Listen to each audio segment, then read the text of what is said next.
Oh, boy. What are you getting? Stuff I don't like. Like what? Craft Funk. It's fruity and crafty. That's what I was going to say. Very fruity. Very fruity, but also Yeah. crafty. It's like a pack of Luden's cough drops in a field full of corn husks. Okay. Yeah, I can see that. The more I smell it, the more I like it. Fair. By the way, I'm Josh. Oh, and I'm Erin. We're Stuff and Whiskey. We are. Where we talk about whiskey and other stuff. We do a lot of blind tastings. But mostly whiskey. What we're here to do today. Yep. Yeah, the stuff is whatever other tangents we get into during these videos. But we started the channel to just hang out together and hang out with you.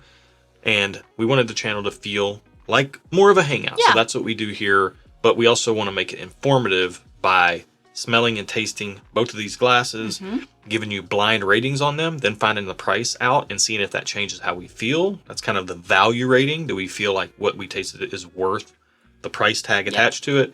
Then we'll find out what we're drinking. We do it this way to take away all the labels, hype, and bias around any of these products, if there is any of that around these. But we want to give things a fair shake, and we want to let you know whether you should be considering these for your own personal purchases. Yep. So with that said, the first glass, I think we've covered pretty well on the nose. I should mention that this matchup was sent to us by Dave Renstrom from our Patreon community. He does a ton of work helping us out with the channel behind the scenes as well. Yeah. So looking forward to getting into these. I think now would be a good opportunity to talk about Patreon real quick since you did. We'll talk about it later. Oh. It's a little teaser for you. Okay. Let's get this on the palate. I don't want to wait any longer. Oh, okay. Cheers.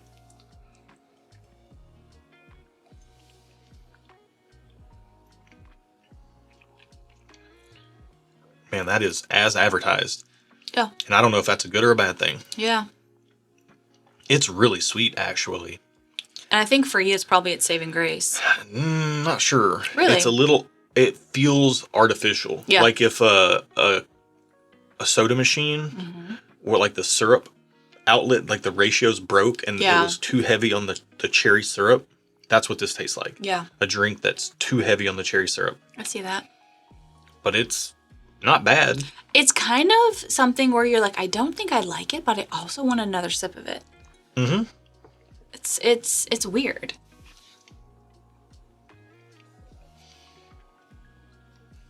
It's got a good mouthfeel. It's got a nice finish. Getting more acclimated to it. I'm getting some darker notes like a cherry cola. But it's like a crafty cherry cola that's like from not some major brand. It's like the Dr. Thunder version of cherry cola, whatever that is. Dr. Thunder? Sam's Club. Or, I don't know. This feels kind of proofy. Yeah, it's got a little staying power. Yeah. I mean, I think I agree with everything you've been saying. Do you like it? I think so.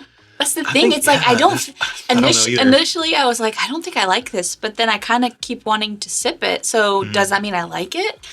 Yeah. If I can't quit it, do I like it? I can't quit you. Can't quit you.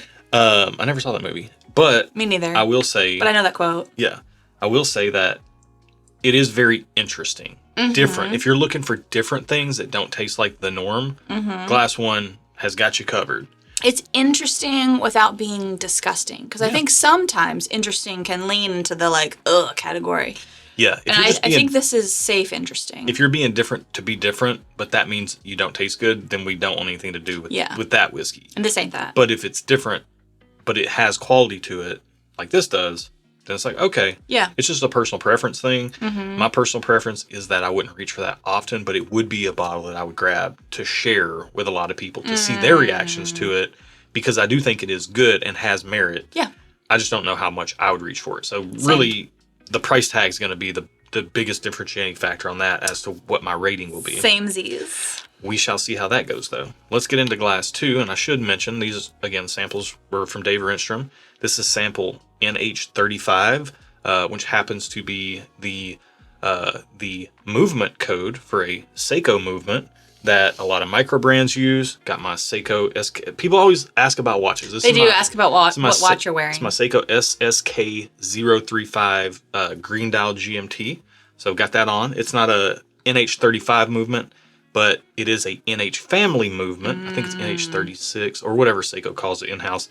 But yeah, shout out to Seiko. Let's get into glass number 2. Shout out to Seiko. Yeah, one of my favorite watch brands.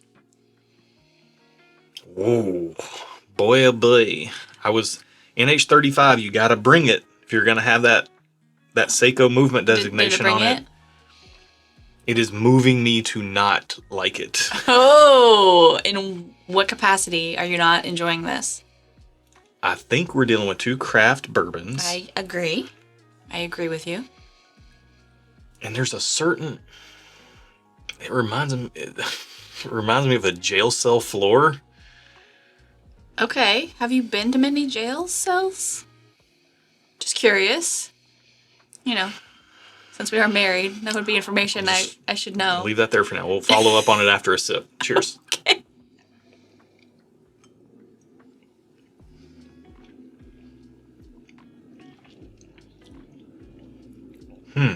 This tastes fruity too. A little soft. Also fruity. A little softer than glass 1. It tastes a little less crafty than glass 1, but it does smell crafty. And not as sweet, which may be to its benefit because it is still sweet. I think it tastes pretty sweet, actually. It's sweet, but it's just not that over-the-top sweetness that glass 1 had. I don't know. I think I might disagree a little bit there because I think the craftiness of glass 1 kind of balanced out the overly sweetness, whereas glass 2 doesn't have anything else to balance out or counterbalance the sweetness. So to me, glass 2 is more sweet. Okay. Oh, this is a really interesting head-to-head, to be honest with you, because the second sip on glass 2, things are acclimating, coming into the picture is becoming clearer. And I feel like glass 2, and we'll talk about my jail experience here in a minute, but the glass 2 it has a sweetness to it, but it has a little bit of like a citrusy pop as well. Yeah. Mm-hmm. Almost like a borderline like lemon zest, floor cleaner. like there's a zest to it. It's not, I don't know. It's a little zesty. The zest tastes different than the actual fruit to me, and there's a zest influence. Yeah, I get a little bit of like a mustiness to it. This is proofy too. A slight mustiness to it, a slight like cleaner note. And I was kind of going like a wet concrete floor with like that little bit of citrusy thing of like a jail cell floor. I've never been in jail. I have been to jail before, but I've not been in jail. I had to go do community service for speeding tickets in Franklin County, Kentucky, or Franklin, Kentucky, whatever county that is. Do you go to the jail to? I had to go all the way up there. We live in Nashville, Tennessee. It wasn't that. It was like an hour and a half. But I had to go to this jail. Got a speeding ticket. Had to go take the class so that I wouldn't have points on my record. This was like in my 20s, early 20s. So you had to go to the jail to take the class? No, I had to go do the community service. Oh. To like erase it. So you had to do the class and community service? So in Tennessee, you could get tickets in different counties. And so as long as you didn't get a ticket in the same county within a year, you could go do the safety class and they would drop your points. But in Kentucky, or at least in this county, at this time, they didn't do classes. They would make you do community service. Oh. So I had to do community service at the jail. Okay, so this was like 20 years ago, early 2000s. Oh. Well, that hurt. I'm sorry. I didn't mean to make you feel old. I didn't know that we were going to be cutting that deep. Well, I'm just trying to put a perspective on how long ago this was as far as like what the protocol was back then. Yeah, it was a couple decades ago. Yeah. But I just went in and like they had me do some stuff around the jail. And there was a smell to it that kind of smells like. Okay. And then they had me just wash police cruisers for the rest of the day. Really? So I'm like, I wash cars for fun. Yeah. Like, twist my arm. Yeah. You know? Okay. All right, cool. Alrighty. Well. All right, I don't know which one I prefer right now. Thanks for sticking with us through our jail story. If you want more behind-the-scenes content, come on over to Patreon. It's linked at the very top of the video description below. That's also where we do our barrel picks. We have our Discord over there. Little as $1 a month to get some behind-the-scenes content, some silly stories, things like that through additional live streams. Also, you get more whiskey nerdy over there, too. I get more whiskey nerdy over there. We have our Discord where people are helping people, talking whiskey all day long. You can check that out over there. Amazing place to be. And we've got our Barrel Club for all our barrel pick releases. And if those don't sell out within the Barrel Club, they go down to the Discord and the supporting members tiers. So make sure you check that out. Okay. All right, let's figure out which one of these we like the best and get some ratings together. So I think I don't love either one of them. I'm going to give them both just okay. But I think I do have a preference to glass 1 because it feels there's a little more going on on the palate with glass 1, and I like that. I think glass 2 kind of falls short in the fact that once you drink it, there's not a lot going on. Like, you taste it and then you're like, okay, cool. Glass 1, there's a little bit more, maybe proof, maybe there's a little longer finish. And I think for me today, that's working in its favor. That being said, I don't love the flavor of either one of these, so they're getting just okay for me. Both of them, but with a preference to glass 1. I'm going to amend my earlier, not that I'm trying to guess, because that would be doing the blind a disservice. Yeah. I think we might be dealing with craft rye whiskeys here. Okay. Glass 2, going back to it, starting there, I get a little bit of a piney note, which is more of a rye whiskey note than a bourbon whiskey note. Then going to glass 1, that super red candy sweetness, like Red Rock candy almost, or Luden's cough drops. That overly red sweetness is something that I also get on rye whiskey. Yep. I'm going to give them both a just okay as well. Do you have a preference? I do prefer glass 1, okay. Going back to it. I actually like them both, and if the value is there, I could be moved to go up to a thumbs up on one or the other. Okay. But they're not things I would really reach for very often. Yeah. I would really like to share glass 1 with some people, though. I'd be very curious to see how a lot of people reacted to it. So let's find out our price. Glass number 1 is HP09. I'm right here, actually. HP09, $60. I like that. It's not a bad price. I'm very close to going thumbs up on that. Just because it's so unique. It is.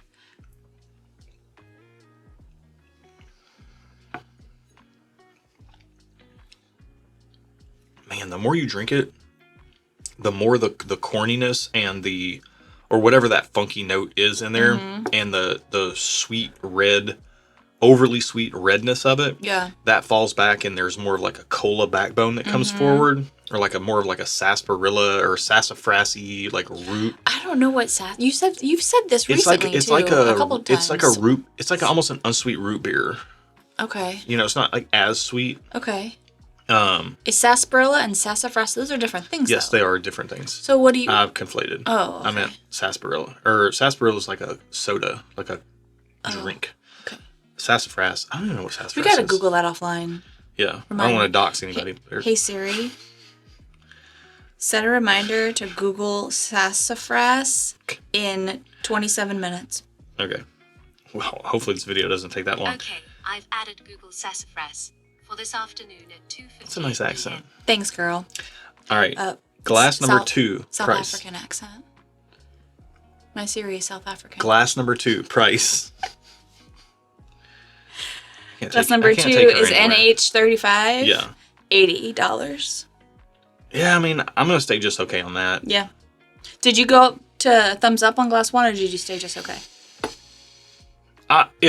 Just okay is like take it or leave it. Yeah. It's not saying it's a hard pass, but I don't know if I would buy a bottle or not. In a moment of weakness, I might take it, but I might also leave it. So just okay is the appropriate rating for both of these for me. Okay. And you're staying just okay on both as well. Yeah. Not to say that they're not good. They seem to be well crafted for what they are. Yeah, I agree. They're just not our profile.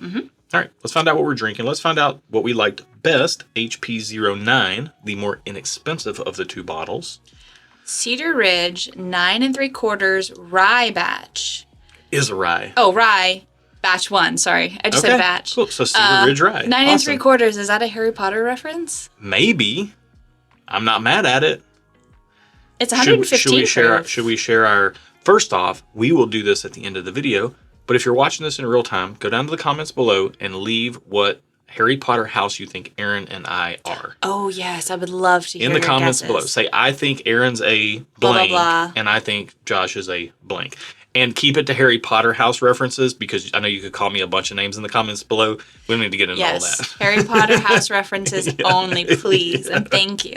Okay, all right. So hold on. Glass number 2. The Cedar Ridge is a blend of barrels aged at least 9 years, one of which was 10 years. Okay, so there's a 9 3/4.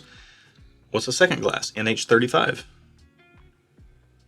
Sagamore Spirit 10-year rye, batch 4A. Oh. Blend of 2 different unspecified Indiana rye mash bills. Yeah, so they do a high rye and a low rye mash bill blend at Sagamore. Yeah. That's their thing. So we've got some mash bills listed here. On the Cedar Ridge, it's a high malted rye mash bill. 85, 12, 3. 85% rye, 12% corn, 3% malted barley. And then on the Sagamore, they're unspecified, but Dave put likely 95% rye, 5% malted barley, and a 51% rye, 45% corn, 4% malted barley blend. Yeah. That's his speculation, but Yeah, I believe that's correct. yeah. What proof are these? So The Cedar Ridge is 115 proof. I was going to say they seem mint-teens. Yeah. And then the Sagamore is 110.8. Okay. And that did feel a little less proofy to me, but it did still feel proofy. All right, cool. These are very interesting. Very interesting, different than what's on the market. Rye whiskey is not my preferred whiskey style, although Aaron does tend to like rye whiskey more than I do. But we did determine that Aaron likes Scotch much better than even rye whiskey. But she does prefer rye whiskey over bourbon. But these weren't doing it for you, huh? They weren't quite... No, I think I've been in, like, I kind of want a bourbon flavor. You've been liking the darker, richer Bourbons, yeah. And to be fair, it is harder for rye whiskey To be... even at 9 3/4 years old or 10 years old. It's harder for rye whiskey to pick up the barrel impact. I don't know why it does that, like why it's that way. But rye whiskey tends to mature faster than bourbon, so it's ready to like drink. a woman. Maturing faster than a man. It's ready to drink sooner than bourbon of the equivalent age. Yeah.